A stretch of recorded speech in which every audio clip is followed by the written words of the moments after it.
Hi, I'm Jeanette Saltis, Managing Attorney with Alpharetta Divorce Law Group, and I'm here to tell you about late case evaluation and judicially hosted settlement conferences. These are two different processes that are intended to try to help the parties end up settling their case.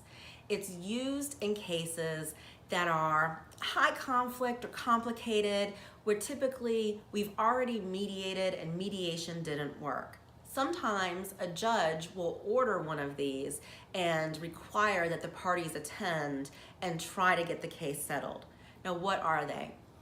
They're both fairly informal and very similar to mediation. A late case evaluation is a very experienced family law attorney who actually hears the sides from both parties, usually presented through their attorneys, and then they'll ask some questions of the parties. And then that attorney weighs in and says, I think the judge is likely to do this.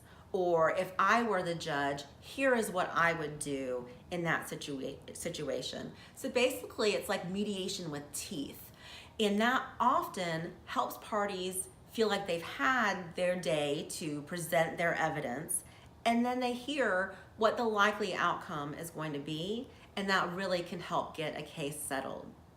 The other avenue is called a judicially hosted settlement conference, which again is similar to mediation, also similar to late case evaluation. But in these situations, it is a senior judge who facilitates the process and the conversation. So it's very similar to mediation, but you have a judge who can weigh in and say, you know what, I've had hundreds of these types of cases, and here's what I traditionally do, or here is what I would do with these facts. And then that often facilitates a settlement in the case.